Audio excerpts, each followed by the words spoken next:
नागरिक उड़ान न्यूज 24 में आपका स्वागत है। देश और राज्य की खबरों में सबसे आगे। SC/ST के क्रीमिलियर कोटे के निर्णय पर बसपा सुप्रीमो ने एक्स पर लिखा, सामाजिक उत्पीड़न की तुलना में राजनीतिक उत्पीड़न कुछ भी नहीं। क्या देश के खासकर करोड़ों दलितों व आदिवासियों का जीवन द्वेष व भेदभाव मुक्त आत्मसम्मान व स्वाभिमान का हो पाया है?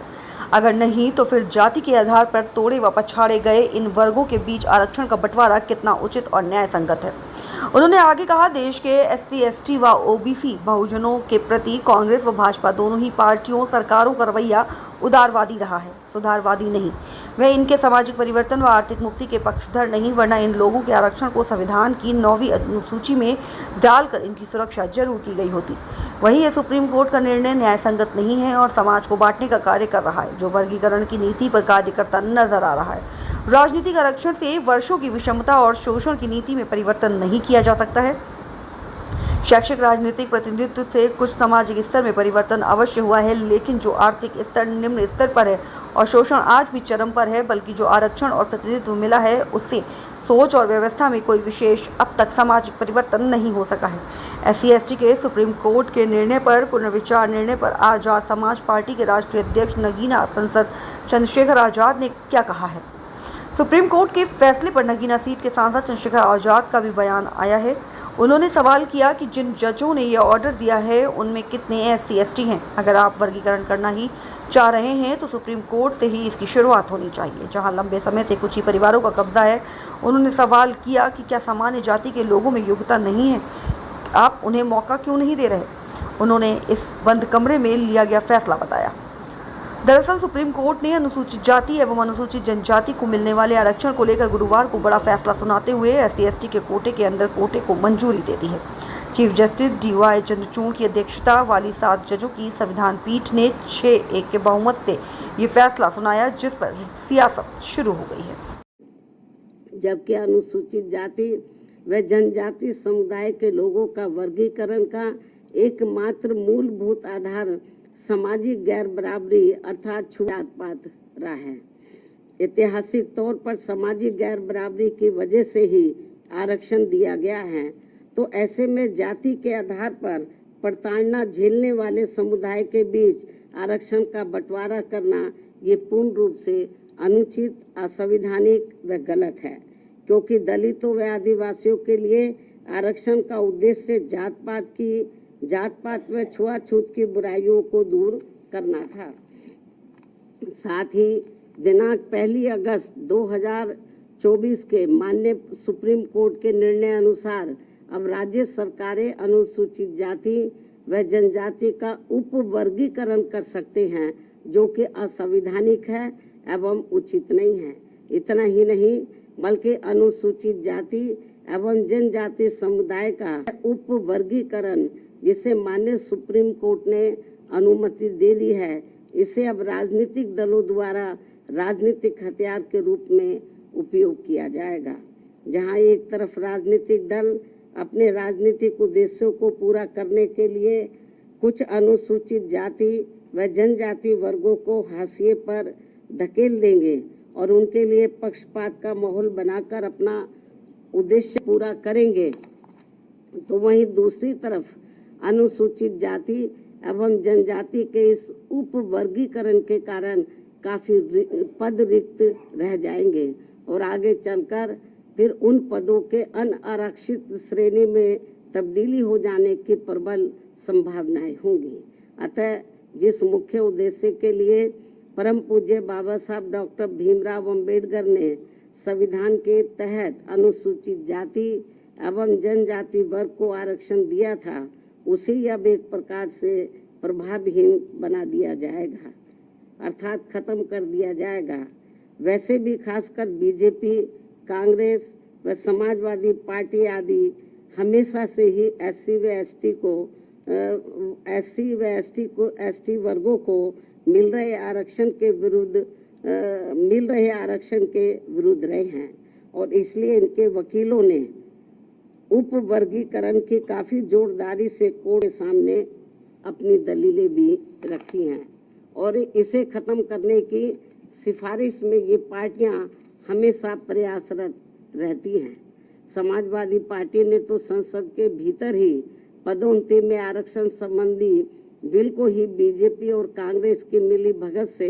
फाड़ दिया था, जिसे आज तक केंद्र सरकार संसद में दोबारा नहीं ला सकी है, जिसकी वजह से माननीय सुप्रीम कोर्ट के नागराज के निर्णय एससी व एसटी कर्मचारियों को पदोन्नति में आरक्षण संबंधी लाभ से वंचित रहना पड़ रहा है तथा अब इसी प्रकार से इस नए निर्णय दिनांक 1 अगस्त 2024 के तहत अंत में हमेशा के लिए ही इन वर्गों को आरक्षण से वंचित करेगा और इससे फिर बीजेपी, कांग्रेस व समाजवादी पार्टी आदि को आरक्षण खत्म करने के लिए इन्हें संविधान बदलने की भी जरूरत नहीं पड़ेगी। और यही कारण है कि इन पार्टियों ने केंद्र सरकार व राज्य सरकारों की तरफ से उचित पैरवी भी नहीं की है और काफी कुछ उप वर्गीकरण के पक्ष में दलीलें रखी हैं, जिससे कि मौजूदा चल रहे आरक्षण के विरुद्ध निर्णय आए। और एनडीए व इंडिया अलायंस की सभी पार्टियों की नीयत ठीक होती और वो एससी व एसटी को मिल रहे आरक्षण में छेड़छाड़ आदि करके उसे खत्म नहीं करना चाहते, तो फिर मेरी इन सभी पार्टियों से ये अपील है कि ये सभी पार्टियां इस विषय पर, इस मुद्दे पर देश के समूचे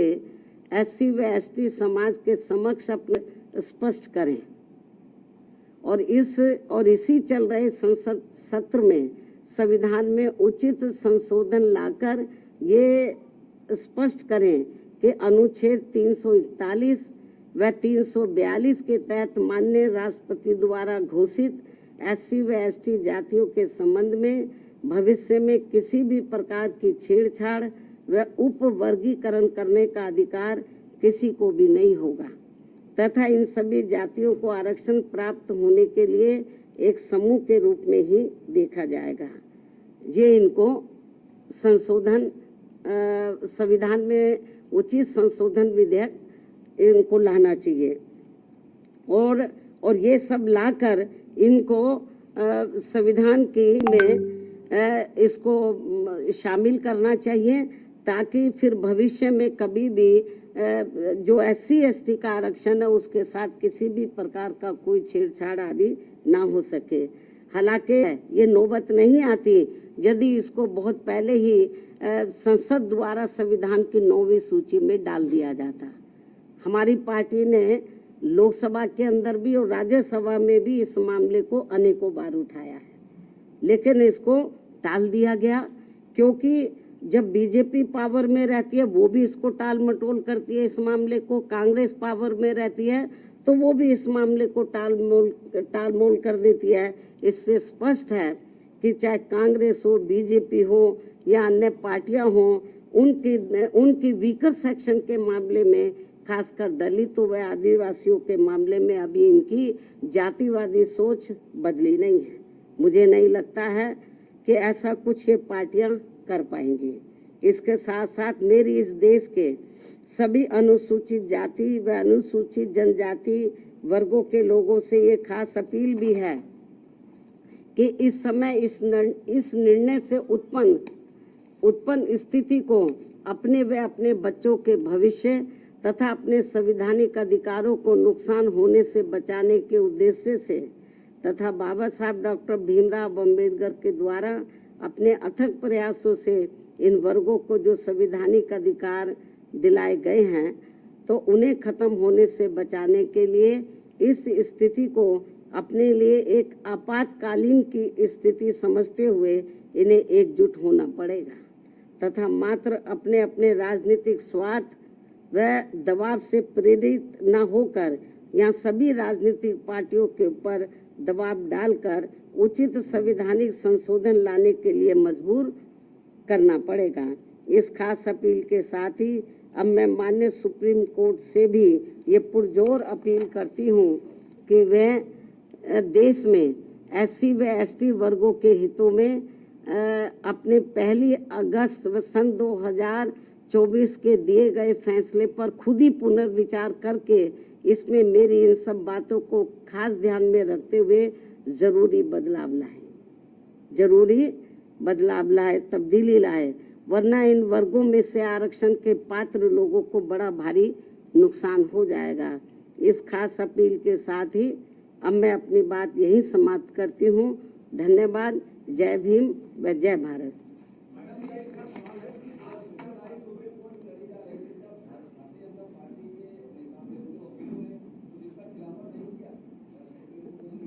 नहीं, उसका खिलाफत इन्होंने नहीं किया। वो पूरा उन्होंने तो बल्कि इस मामले में वो ऐसी दलीलें रखते रहे कि जिससे माननीय सुप्रीम कोर्ट को ये फैसला देने में उनको और मदद मिल गई। चाहे तो कांग्रेस की ओर से वकील खड़े हुए हों या सरकार की ओर से खड़े हुए हों, इन्होंने एक प्रकार से माननीय सुप्रीम कोर्ट की मदद ही की है इस मामले में। तो इससे जाहिर हो जाता है कि इनकी इंटेंशन सही नहीं है और ये लोग एससी और एसटी को जो रिजर्वेशन मिल रहा है इसको सीधा खुद ना खत्म करके माननीय कोर्ट के जरिए, जुडिशरी के जरिए ये इसको खत्म करना चाहते हैं और इसमें ये लोग काफी हद तक कामयाब भी हो गए हैं और हमारी पार्टी इसको लेकर बड़ी चिंतित है।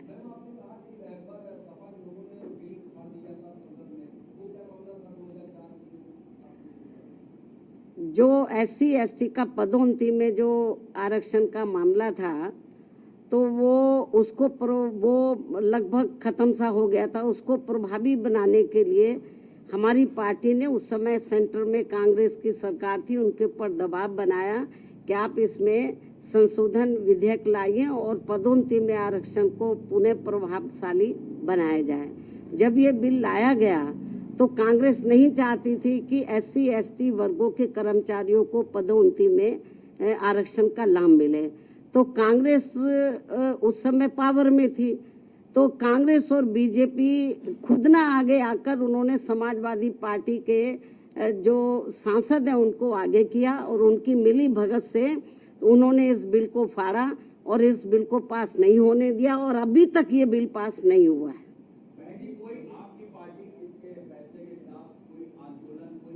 नहीं, अभी आंदोलन मैं आपको जो बताया ना कि हम लोग तो बीजेपी कांग्रेस को ही कोस सकते हैं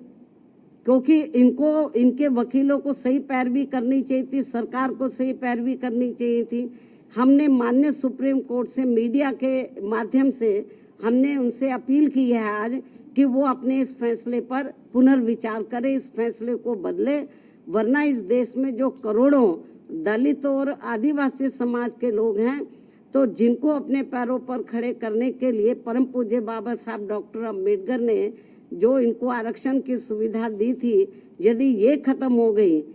तो बड़ा मुश्किल हो जाएगा। और जो लोग ये कहते हैं कि एससी में या एसटी में जो जातियां मजबूत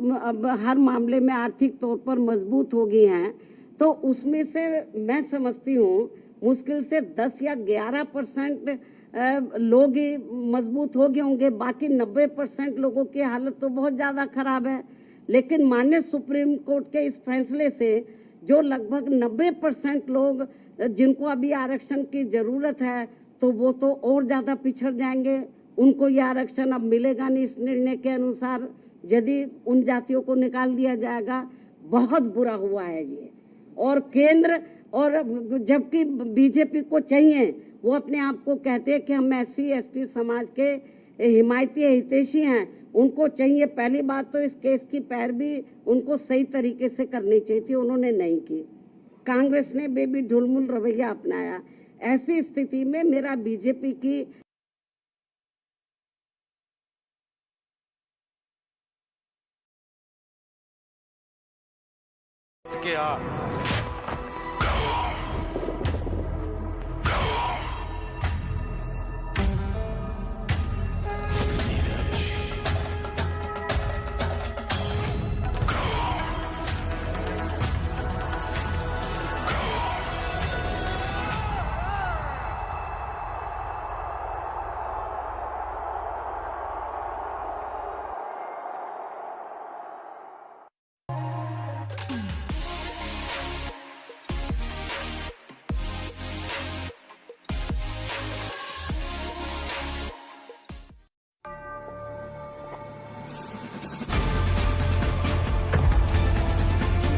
Unleash freshness. Wildstone Code Body Perfumes.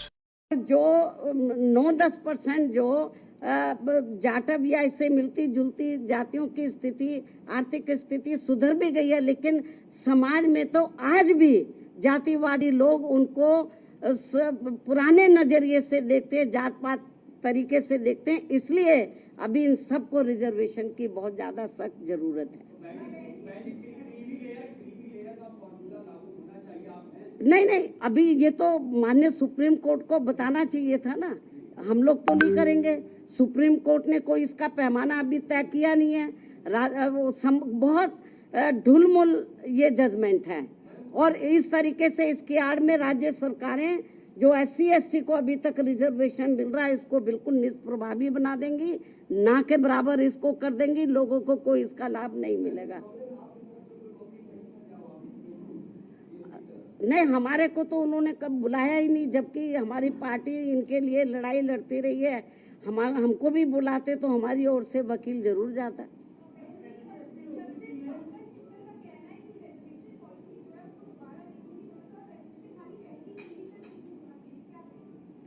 भाई मैं आपको बताया कि ठीक है, आप आर्थिक नहीं, जो SC/ST के लोग हैं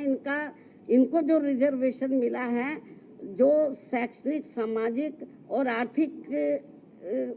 गैर बराबर हैं, इस आधार पर मिला। तो सामाजिक जो दृष्टिकोण है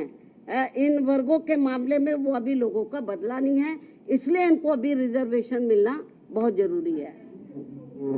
ठीक है भाई, आप लोग तो बार बार एक ही चीज को जिसका जवाब मैं दे चुकी हूँ, उन्हीं को ही बार